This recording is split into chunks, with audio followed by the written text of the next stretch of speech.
जो बच्चा बुद्धि से विकलांग हो, विद्या में कमजोर हो, परीक्षा हॉल में पेपर देते समय भूल जाता हो,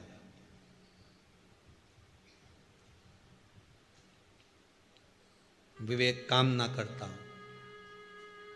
तो निवेदन है किसी भी पूर्णिमा की रात्रि को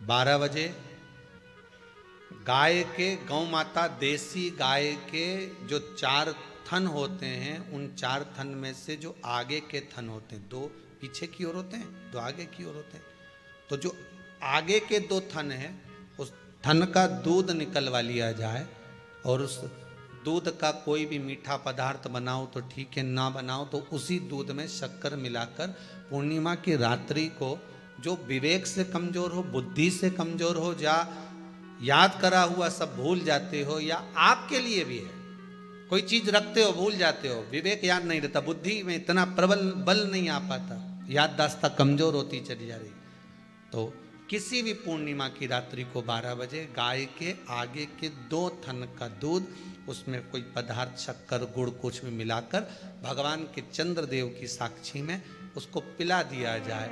महाराज बार बार पिलाने की जरूरत ही नहीं पड़ेगी, एक ही बार में काम कर जाएगा और विवेक पूर्ण तरह से कार्य करने लगेगा।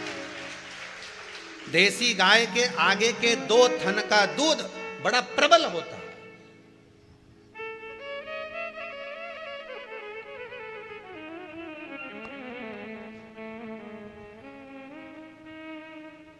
पूर्णिमा की रात्रि को 12 बजे उसका प्रयोग किया जाए।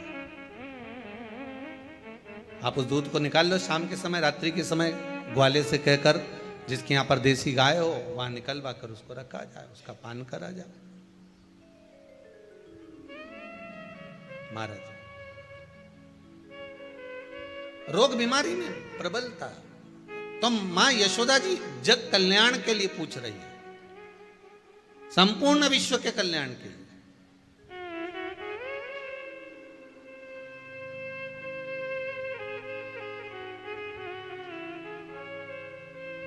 अरे कितना सुंदर संवाद है। स्कंद पुराण में समुद्र मंथन की तिथि, नक्षत्र, घड़ी, पल सब कुछ लिखा हुआ है कि समुद्र मंथन के लिए देवताओं ने इंतजार करा था। कब? जब चंद्र का प्रभाव पूर्ण हो। जब चंद्र का प्रभाव पूर्ण होगा तब जो मंथन होगा, उस मंथन का जो सुख होगा वो जीवन को आनंद दे जाएगा। हो सकेगा तो कल की कथा में मंथन के लिए जो समय स्कंद पुराण में कहा गया कि ये समय में चंद्र प्रबल होगा, उस चंद्र की प्रबलता में मंथन का कार्य प्रारंभ करा जाए। देवता और राक्षस मिलकर मंथन करें। कल की कथा में वो पल, वो समय भी बताएंगे कि स्कंद पुराण में ये जगह पर ये चीज लिखी है। क्यों इंतजार कर रहे हैं कि चंद्र प्रबल हो तब हो? क्यों भीष्म पितामह इंतजार करते हैं कि सूर्य उत्तरायण हो तब जाऊं?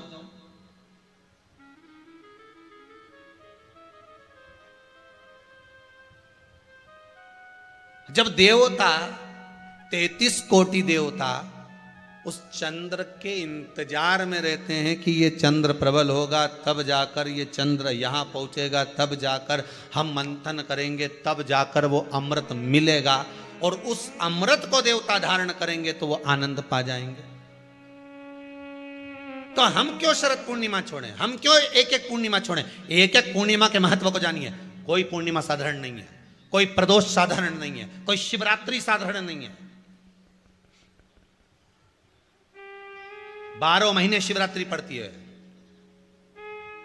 12 महीने में प्रदोष पड़ते हैं, पर 12 महीने